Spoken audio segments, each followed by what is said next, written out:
pigeon pigeon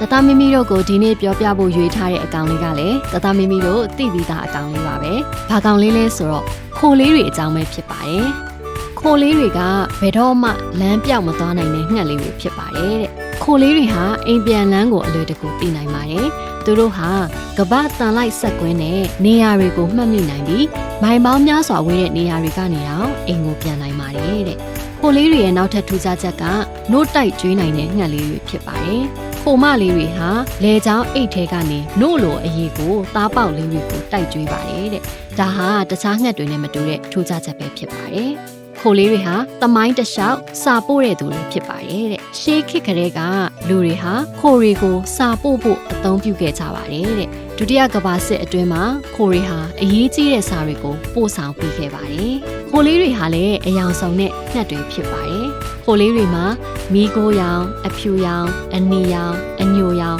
အစရှိတဲ့အယောင်အမျိုးမျိုးရှိပါတယ်။တချို့ခိုတွေမှာအမွှေးအတောင်လှလှပပလေးတွေလည်းရှိပါတယ်တဲ့။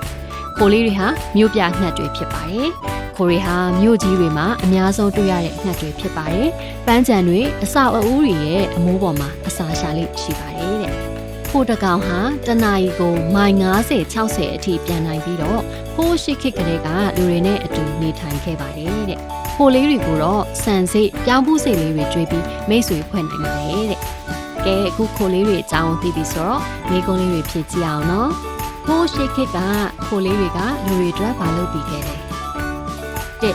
အရေးကြီးတဲ့စာတွေကိုပို့ဆောင်ပေးတယ်။နှစ်လူတွေအတွက်ဈေးဝယ်ပေးတယ်။သုံးအစာရှာပေးတယ်။အရေးကြီးတဲ့စာတွေကိုပို့ဆောင်ပေးတဲ့ဆိုရင်တတမီမီရွေးထားတဲ့အဖြေလေးမှန်ပါတယ်နော်။ကဲနောက်ထပ်အကောင်လေးတွေကိုဆက်ပြီးလေ့လာကြည့်အောင်နော်။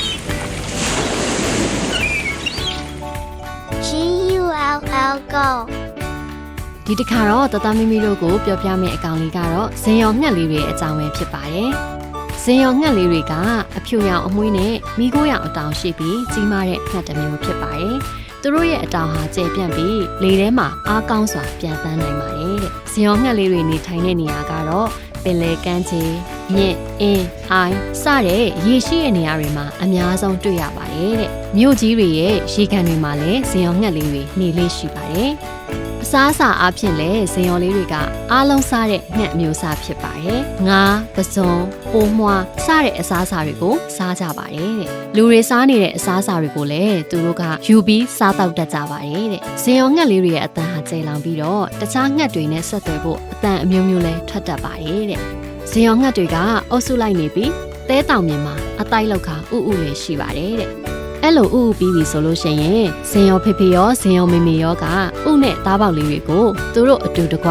စောင့်ရှောက်ကြပါတယ်တဲ့။တသားမိမိတို့ကမ်းခြေတွေသွားရင်မြစ်ချောင်းသားကိုသွားလို့ရှိရင်ရေထဲမှာလှိုင်းစီးနေတတ်တဲ့ဇင်ရောငှက်လေးတွေကိုမြင်နိုင်ပါတယ်နော်။အခုဇင်ရောငှက်လေးတွေအကြောင်းသိထားရဲဆိုတော့အပြင်မှာဇင်ရောငှက်လေးတွေတွေ့ရင်သူတို့ကိုတေချာကြည့်ပြီးသူတို့အမူအကျင့်လေးတွေကိုလေ့လာလို့ရတယ်နော်။ကဲအခုဇင်ရောငှက်လေးတွေအကြောင်းသိပြီဆိုတော့မိကုန်းလေးတွေဖြည့်ကြည့်အောင်နော်။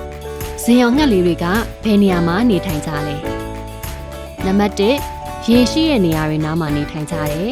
။နံပါတ်2သစ်ပင်ကြီးတွေပေါ်မှာနေထိုင်ကြတယ်။နံပါတ်3ဗန္ဓာရတွေမှာနေထိုင်ကြတယ်။ဟုတ်ပါတယ်အဖြေမှန်လေးကတော့ရေရှိတဲ့နေရာတွေမှာဇင်ရော်ငှက်လေးတွေကနေထိုင်ကြပါတယ်။ကဲနောက်ထပ်အကောင်လေးတွေအကြောင်းကိုဆက်ပြီးလေ့လာကြည့်အောင်နော်။ ant ဒီနေ့တော့တတမီမီတို့ကိုတတမီမီတို့ပတ်ဝန်းကျင်မှာအလွယ်တကူတွေ့မြင်နိုင်တဲ့အကောင်လေးအကြောင်းကိုပြောပြမှာဖြစ်ပါတယ်။ဘာကောင်လေးလဲဆိုတော့ပရွက်စိတ်လေးတွေရဲ့အကြောင်းပဲဖြစ်ပါတယ်။ပရွက်စိတ်လေးတွေကိုအသေးဆုံးအလုပ်သမားတွေလို့တင်စားခေါ်ဝေါ်ကြပါတယ်တဲ့။ပရွက်စိတ်လေးတွေကသူတို့ရဲ့ခန္ဓာကိုယ်အရွယ်အစားထက်အဆ90လောက်ပိုပြီးလေးတဲ့အရာတွေကိုသယ်နိုင်ပါတယ်တဲ့။ပရွက်စိတ်လေးတွေကအဖွဲလိုက်နေထိုင်တတ်တယ်။ပရွက်စိတ်တွေမှာဘယင်မအလုတ်သမားနဲ့စစ်တီဆိုပြီးတော့အလုတ်ခွဲခြားထားတဲ့အတိုင်းဝိုင်းရှိပါတယ်တဲ့။သူတို့တွေဟာအဖွဲလိုက်အလုတ်လုပ်ရတာကိုကြိုက်နှစ်သက်ကြပါတယ်တဲ့။ပရွက်စိတ်လေးတွေကလမ်းမရင်လည်းလမ်းပြန်ရှာနိုင်ပါတယ်တဲ့။ပရွက်စိတ်လေးတွေကသူတို့သွားတဲ့လမ်းကိုအနံ့ချန်ထားပြီးတော့အိမ်ပြန်လမ်းကိုရှာတတ်ပါတယ်တဲ့။လူတွေလိုလမ်းပြောင်းရင် GPS ဖွင့်စရာမလိုဘဲနဲ့အိမ်ပြန်နိုင်တဲ့ဉာဏ်ရှိပါတယ်တဲ့သူတို့မှာ။ပရွက်စိတ်တွေကမြေအောက်မြို့တော်ကြီးတွေကိုတိဆောက်ကြတယ်တဲ့။သူတို့ဟာ မြေအောက်မှာအခန်းပေါင်းများစွာပါတဲ့မြေကြီးအိမ်တွေကိုစောက်ပြီးတော့နေကြပါတယ်တဲ့အဲ့ဒီအိမ်တွေမှာအစာတူလောင်ခန်းတွေကလေးလေးတွေနေတဲ့အခန်းလေးတွေအထိပါအောင်စောက်ထားတတ်ကြပါတယ်တဲ့ပရွက်စိတ်တွေကကပအားအကောင်ဆုံးအုပ်စုတစုလို့ပြောလို့ရပါတယ်တဲ့သူတို့ဟာကပနေရာတိုင်းလိုလိုမှာနေထိုင်ပြီးတော့စုပေါင်းအလုံးလုံးတဲ့စနစ်နဲ့ရှင်သန်နေကြတာပါတဲ့ပရွက်စိတ်တစ်ကောင်တွေကတိတ်ပြီးတော့ထူးခြားမှုမရှိပဲမဲ့တဲ့သူတို့အုပ်စုလိုက်အလုံးလုံးကြပြီဆိုလို့ရှိရင်သူတို့ကအရန်ကိုညံကောင်းတဲ့အကောင်လေးတွေဖြစ်သွားကြပါတယ်တဲ့အဲ့တော့ပရွက်စိတ်လေးတွေကိုအားနေတဲ့အကောင်လို့မမြင်နိုင်ဘူးနော်ဒါဟာသူတို့လေးတွေကိုတဘာဝကပေးထားတဲ့စွမ်းအားတစ်ခုပဲဖြစ်ပါတယ်တဲ့ကဲပရွက်စိတ်လေးတွေအကြောင်းကိုမိကုံးလေးတွေဖြည့်ကြည့်အောင်ပရွက်စိတ်လေးတွေကဘယ်လိုနေထိုင်ကြလဲ1တစ်ကောင်နဲ့နေတယ်2နှစ်ကောင်နဲ့နေတယ်3အုပ်စုဖွဲ့ပြီးနေထိုင်ကြတယ်ဟုတ်ပါတယ်အုပ်စုဖွဲ့ပြီးနေထိုင်ကြရဲဆိုရင်တော့အဖြစ်လေးတွေမှန်ပါတယ်ပရွက်စိတ်လေးတွေကအုပ်စုဖွဲ့ပြီးနေထိုင်ကြတဲ့အကောင်လေးတွေဖြစ်ပါတယ်နော်ကဲနောက်ထပ်အကောင်လေးတွေကိုဆက်ပြီးလေ့လာကြည့်အောင်နော်FLY fly မင်္ဂလာပါတတမီမီတို့ရေဒီနေ့ပြောပြမယ့်အကောင်လေးကတော့တတမီမီတို့ပတ်ဝန်းကျင်မှာတတိထားရမယ့်အကောင်လေးပဲဖြစ်ပါတယ်အဲ့ဒါကတော့ဗာလဲဆိုရင်ရင်ကောင်ပဲဖြစ်ပါတယ်ရင်ကောင်ဆိုတာဗာလဲတဲ့ရင်ကောင်ဆိုတာအတောင်ပါတဲ့အင်းဆက်ပိုးမွားတစ်မျိုးပဲဖြစ်ပါတယ်တဲ့ရင်ကောင်တွေကဗမာနေတတ်လဲတဲ့ရင်ကောင်တွေကမြစ်ပတ်တဲ့နေရာတွေဥပမာအမိုက်ပုံအညစ်အကြေးစွန့်တဲ့နေရာစားကျွန်းစားကြံတွေမှာပေါက်ဖွားနေထိုင်တတ်ကြပါတယ်တဲ့ရင်ကောင်တွေကအနံ့ဆိုးတဲ့နေရာတွေကိုအလွန်ကိုမှကြိုက်နှစ်သက်တဲ့အကောင်တွေဖြစ်ပါတယ်တဲ့ရင်ကောင်တွေကဘာလို့အန္တရာယ်ရှိရလဲတဲ့ရင်ကောင်တွေကမြစ်ပတ်တဲ့နေရာတွေမှာသွားလာနေတာကြောင့်ယောဂပိုးမွှားတွေကိုတည်ဆောင်လာနိုင်ပါတယ်တဲ့ကိုစားမဲ့အစာမှာသူတို့လာနားလိုက်လို့ရှိရင်အဲ့ဒီအစာအစာမှာယောဂပိုးတွေပါလာတတ်တယ်သူတို့နားထားတဲ့အစာအစာကိုစားမိလို့ရှိရင်လည်းဗိုက်နာတာတို့ဝင်းပြတ်တာတို့ဖြစ်နိုင်ပါတယ်တဲ့အဲ့ဒါဆိုရင်ဒီလိုအန္တရာယ်ရှိတဲ့ရင်ကောင်တွေကိုဘယ်လိုကာကွယ်ရမလဲတဲ့တသားမီမီတို့ရဲ့အိမ်ပတ်ဝန်းကျင်ကိုတန်ရှင်းအောင်ထားရမယ်အမိုက်တွေကိုစနစ်တကျစွန့်ပစ်ရမယ်အစားအစာတွေကိုရင်မနာအောင်ဖုံးအုပ်ထားရမယ်တဲ့ခဲဒါဆိုရင်တော့ရင်ကောင်တွေရဲ့အန္တရာယ်ကိုကာကွယ်နိုင်မှာပဲဖြစ်ပါတယ်ရင်ကောင်တွေမှာထူးခြားတဲ့အချက်လေးရှိတယ်အဲ့ဒါကဘာလဲဆိုတော့မျက်လုံးနှစ်စုံပါတာမျက်လုံးနှစ်စုံဆိုတာမျက်စိအကြီးကြီးနှလုံးနဲ့မျက်စိအသေးလေးနှလုံးပါတာပါတဲ့သူတို့ရဲ့အတောင်ပံတွေကတစ်ဆက်ကမှာအကျဉ်းကြီးများစွာခတ်နိုင်တယ်တဲ့အဲ့ဒါကြောင့်ရင်ကောင်ကအနားမှာပြန်နေဝီဆိုပြီးတော့အတန်ကြီးကြားနေရတာဖြစ်ပါတယ်တဲ့ကဲအခုယောဂပိုးမွှားတွေတဲဆောင်လာတတ်တဲ့ရင်ကောင်တွေအကြောင်းကိုပြောပြပေးပြီဆိုတော့ရင်နာစာတွေမစားရဘူးကိုစားမဲ့အစားအစာတွေကိုလည်းရင်မနာအောင်တေချာဖုံးအုပ်ပြီးတော့စားကြရမယ်နော်မိကုံးလေးတွေဖြစ်ကြရအောင်ရင်ကောင်တွေကဘယ်လိုနေရာမျိုးတွေမှာနေတတ်လဲ1အလွန်တန့်ရှင်းတဲ့နေရာ2အနံ့ဆိုးထွက်တဲ့မြစ်ပတ်တဲ့နေရာ3သစ်ပင်ပေါ်မှာဟုတ်ပါတယ်ရင်ကောင်တွေကအနံ့ဆိုးထွက်ပြီးမြစ်ပတ်တဲ့နေရာတွေကိုချိန်နှက်တဲ့အကောင်လေးပဲဖြစ်ပါတယ်ကဲနောက်ထပ်အကောင်လေးတွေကိုဆက်ပြီးလေ့လာကြည့်အောင်နော်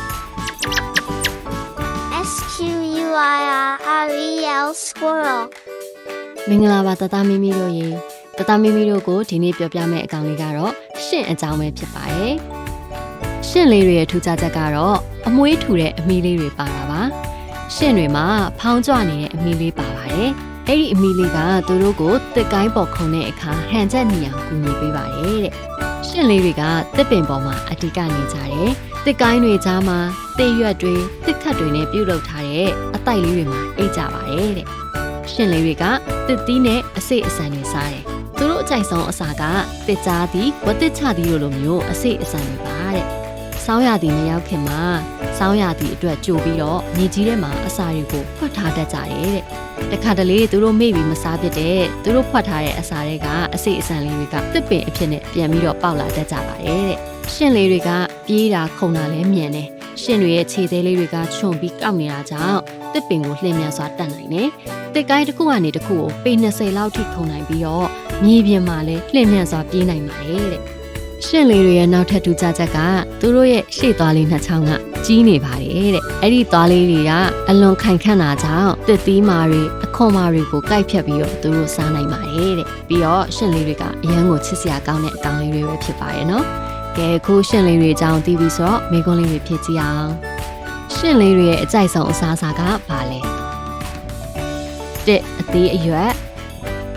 2တစ်ကြားသည်3အသားဟု ဟုတ်ပါတယ်ရှင်လေးတွေရဲ့အကြိုက်ဆုံးအစားအစာကတစ်ကြားသီးပဲဖြစ်ပါတယ်ကဲအခုရှင်လေးတွေအကြောင်းကိုပြောပြပေးပြီဆိုတော့နောက်ထပ်အကောင်လေးတွေအကြောင်းကိုလည်းထပ်ပြီးပြောပြပေးဦးမယ်နော် That is what it is.